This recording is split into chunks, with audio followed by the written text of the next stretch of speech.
Bonjour à tous et à toutes, j'espère que tout le monde va bien. On se retrouve aujourd'hui pour que je vous présente ce tutoriel. Donc il s'agit d'un col pèlerine. Alors pourquoi je l'ai appelé col pèlerine? Parce qu'il a la carrure, la taille d'un col, pas trop serré au niveau du cou, et évasé un peu plus vers le bas, qui descend bien sur les épaules, tout simplement.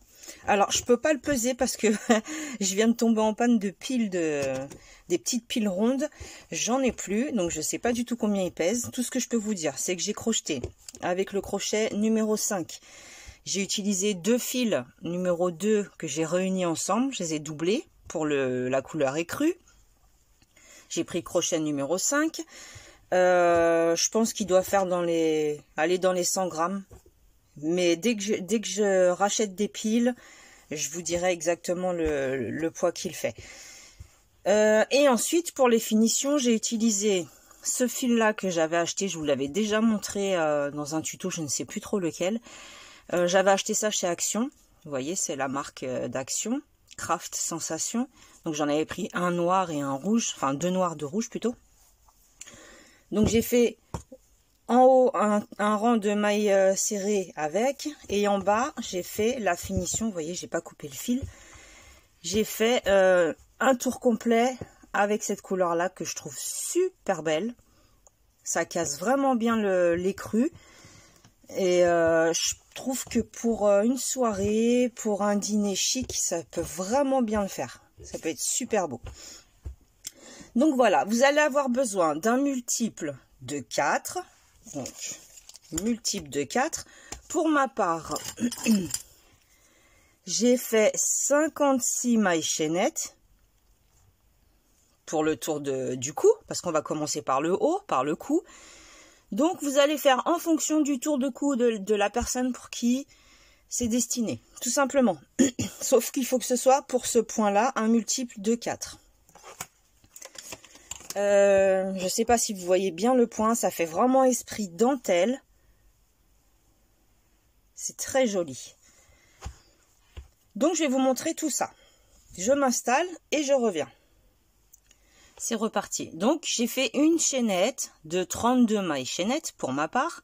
32 mailles en l'air, multiple de 4. Ça c'est un échantillon, c'est vraiment pour vous montrer le point, comment on procède.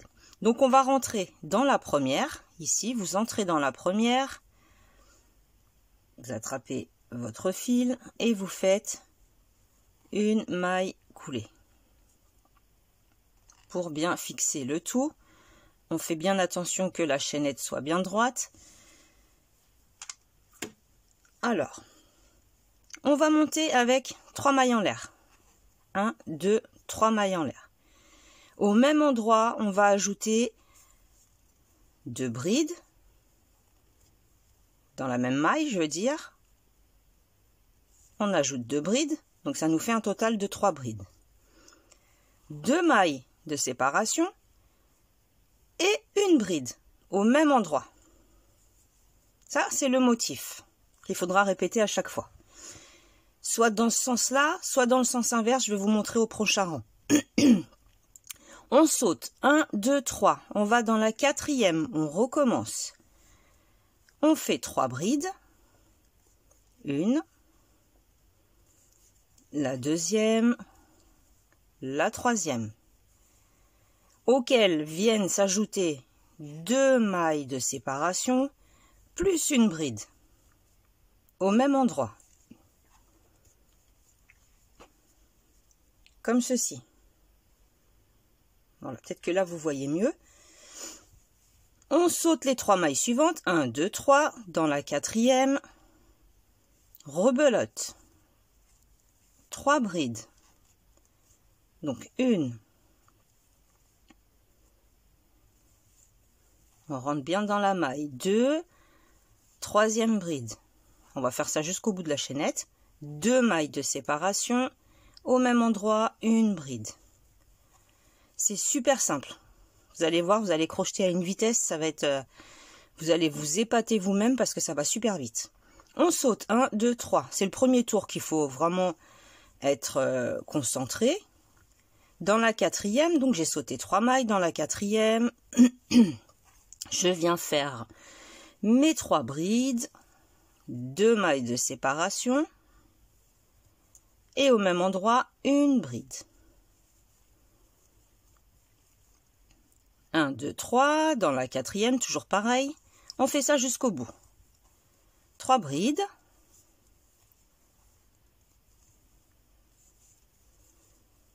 Deux mailles de séparation au même endroit, une dernière bride. Donc je termine tout ce tour et quand j'arrive ici à la fin, je vous reprends. Vous faites exactement pareil sur toute la longueur. 3 brides, 2 mailles de séparation, une bride au même endroit, je saute 3 mailles, je recommence. Et on se retrouve. Voilà, j'ai terminé. Il me reste 3 mailles, 1, 2, 3. Je viens unir sur la 3e maille en l'air du départ par une maille coulée. Ensuite, je vais me déplacer en maille coulée jusqu'à l'espace. Donc, je fais des mailles coulées jusque dans l'espace. Des 2 mailles en l'air, hop, je rentre à l'intérieur. Pardon, j'ai un chat dans la gorge. Alors, nous sommes dans l'espace. Maintenant, on va alterner. Au lieu de commencer par les 3 brides, on veut que nos brides soient à gauche. Là, elles sont à droite. Maintenant, elles vont être à gauche. À chaque fois, on va alterner. Un coup, elles seront à droite, un coup, elles seront à gauche. Donc, pour faire cette méthode, on va commencer par 3 mailles en l'air équivalent à notre bride, la bride qui est ici, 2 mailles de séparation, et au même endroit, 3 brides. 1, 2 et 3. Je vous remontre. On va dans l'espace suivant. On commence par une bride, 2 mailles de séparation. On fait l'inverse en fait. Et les 3 brides. Au lieu que les brides se trouvent sur la droite, elles vont se trouver sur la gauche. À chaque fois, on va alterner. À chaque fois que nous allons faire un rang, on va alterner. Un coup, les brides seront à droite, un coup à gauche. Droite, gauche, droite, gauche. On recommence. Une bride dans l'espace suivant, 2 mailles de séparation, 3 brides. On va alterner ces 2 rangs-là. 1, 2, la 3e. Mes brides sont à droite, je vais les faire à gauche. Je fais toujours le contraire. Donc, je commence par ma bride, toute seule, ma bride individuelle, les 2 mailles de séparation et les 3 brides.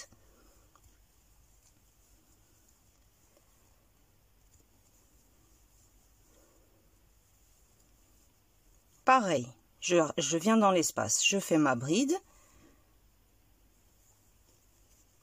2 mailles de séparation et les 3 brides. De cette manière, un coup, vous allez avoir le motif à gauche, un coup, le motif sera sur votre droite. C'est ce qui donne cet effet dentelle que personnellement j'aime beaucoup. Une bride, 2 mailles de séparation, 3 brides. On va faire ça jusqu'à la fin. Et vous allez faire ça à un nombre de rangs indéterminé, c'est vous qui allez décider, avant de commencer à faire le côté évasé. Donc je termine. Une bride. On va pas tout faire en même temps, je termine, je vais vous expliquer. Dans l'espace, une bride, 2 mailles de séparation, 3 brides.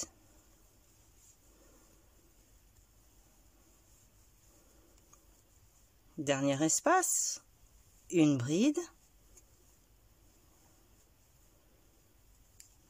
2 mailles de séparation, 3 brides.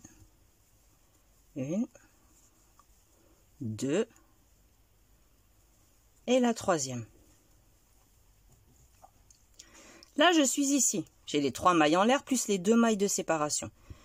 Je viens me mettre directement dans l'espace à l'intérieur, maille coulée. Comme ça, je suis prête pour repartir dans l'autre sens. Vous voyez, bride à droite, bride à gauche. Là, si on veut repartir avec des brides à droite, 3 mailles en l'air, plus 2 brides, comme le premier rang. Rang 1, rang 2, on alterne. 2 mailles de séparation, une bride. voyez? Espace suivant, mes brides doivent être sur la droite. 3 brides.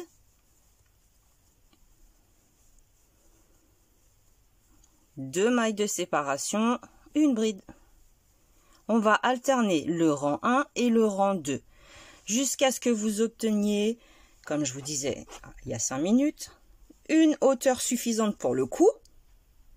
Une fois que vous avez la hauteur suffisante pour le cou, on va commencer à faire les augmentations en fait, de façon à ce que ça élargisse le travail. Donc je termine quand même ce tour. Là je reproduis le rang numéro 1, enfin le tour numéro 1 au final. C'est-à-dire 3 brides, 2 mailles de séparation, une bride au même endroit. Espace suivant, rebelote, 3 brides, 2 mailles de séparation, une bride au même endroit. J'arrive ici, à la fin. Non, pas du tout, la fin elle est là, n'importe quoi, je suis pressée. Donc je continue, 3 brides, 1, 2, 3, 2 mailles de séparation au même endroit, une bride. C'est ce qui va nous créer l'espace pour travailler dans le rang suivant. 3 brides. Je me dépêche pour éviter que ce soit trop long pour vous, les explications. 2 mailles de séparation, une bride. On fait la même chose jusqu'au bout. Je vais vous montrer comment on fait les augmentations. 2 mailles de séparation, une bride. Et le dernier espace.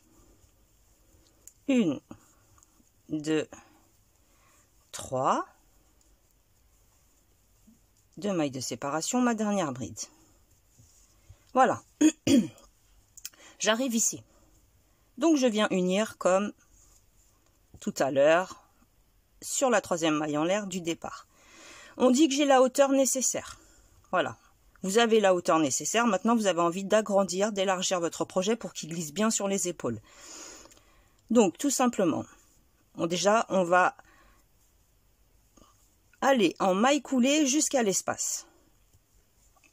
Là, on va reproduire un motif normal, sauf que bien sûr, on va alterner. Les brides sont à droite, je dois les faire à gauche. Donc, je commence par les 3 mailles en l'air équivalent à ma bride, les 2 mailles de séparation et mes 3 brides. 1, 2 et 3. Maintenant, pour augmenter, on va se trouver ici. On va aller ici, là. Dans cet espace qui est là, entre motif et motif. Ici, on rentre dans l'espace, on vient faire une bride, une maille de séparation, une bride. L'espace suivant, on poursuit. On a les brides à droite, maintenant on doit les faire à gauche, donc on sait qu'on doit faire une bride, 2 mailles de séparation et 3 brides. Ça, c'est toujours pareil. Le motif ne change pas de place. Ici, entre motif et motif, on va créer un V en fait, tout simplement, de façon à pouvoir travailler au rang suivant. Une bride, une maille de séparation, une bride. On poursuit le motif normalement. Alors, pour ne pas vous tromper, vous regardez les brides dans quel sens elles sont. Si elles sont sur la droite, vous savez que vous devez les faire sur la gauche. Donc, vous savez que vous commencez par une bride, 2 mailles de séparation, 3 brides.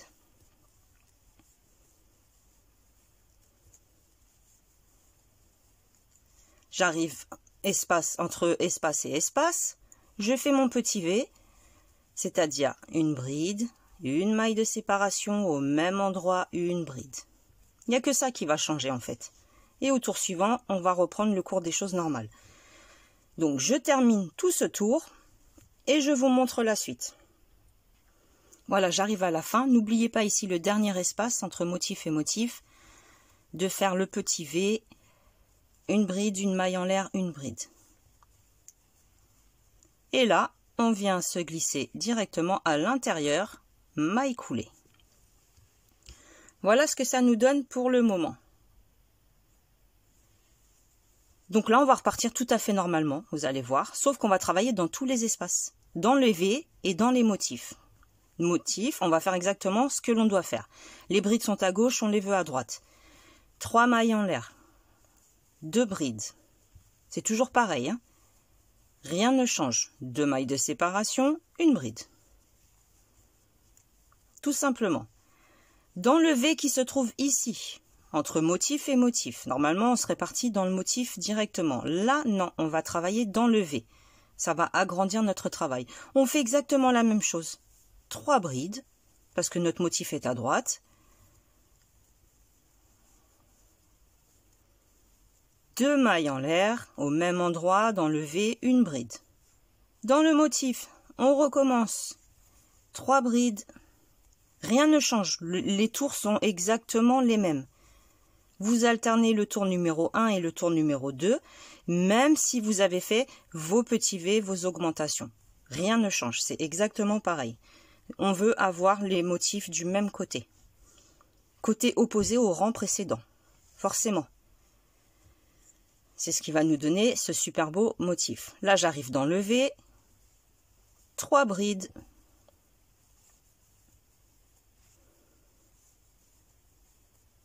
2 mailles de séparation, une bride. Ça pourrait très bien être le contraire.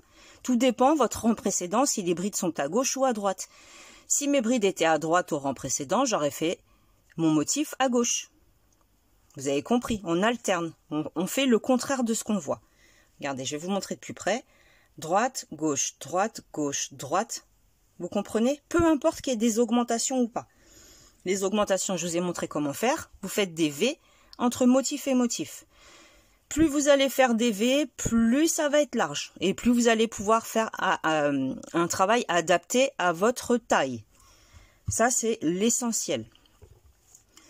Tout dépend comment vous voulez qu'il tombe sur vos épaules. Si vous voulez qu'il soit vraiment, vraiment large, eh ben, à chaque tour, vous faites des V. Entre motif et motif, vous faites des augmentations. De façon à pouvoir travailler dedans comme on vient de le faire là sur ce dernier tour. On travaille dedans à chaque fois. On travaille dans le motif et on travaille dans le V. Là, on le voit bien. Motif, V. Vous comprenez? Donc, vous allez terminer tout votre tour de cette façon. Et ensuite, lorsque vous aurez envie, si vous avez envie ou pas, vous prenez un fil qui contraste. Et vous allez rentrer. On va se mettre là. Ici. On va rentrer dans un motif. Où on va faire 3 brides, 2 mailles en l'air, 3 brides. C'est pour que ça nous donne l'arrondi. Oui, 3 brides, 2 mailles en l'air, 3 brides. Dans l'espace qui sépare nos motifs, ici, on fait une seule bride. 3 brides, 2 mailles en l'air, 3 brides. Dans l'espace suivant, une bride. 3 brides, 2 mailles en l'air, 3 brides. Espace suivant, une seule bride. Et vous faites ça tout le tour. C'est ce qui va vous donner ce joli rendu. Vous voyez, il est vraiment, en plus, il est doré, il est beau. C'est ce qui va vous donner ce fameux rendu. Donc maintenant, comme je vous ai expliqué, si vous voulez faire... Moi, j'ai travaillé un certain nombre de tours avant de faire mes augmentations. Vous n'êtes pas obligé. Vous pouvez très bien faire un tour normal, augmentation, encore un tour, encore une augmentation. Mais attention, ça va être super large. Donc, c'est à vous de voir. Je vous conseille de faire la taille de votre col, la taille du cou. Et après de commencer les augmentations de façon à ce que ça soit évasé sur les épaules. Voilà, j'espère que ce petit tuto vous aura plu. N'hésitez pas à m'en donner des nouvelles, à me dire si ça vous convient ou pas. En attendant, moi je vous fais des bisous. Peut-être que je vais vous refaire une vidéo cet après-midi parce que normalement je reçois ma laine de loup passion. Donc je vous ferai une petite vidéo pour vous montrer tout ce que j'ai commandé. Voilà, je vous fais des bisous et je vous dis à plus tard. Salut, salut!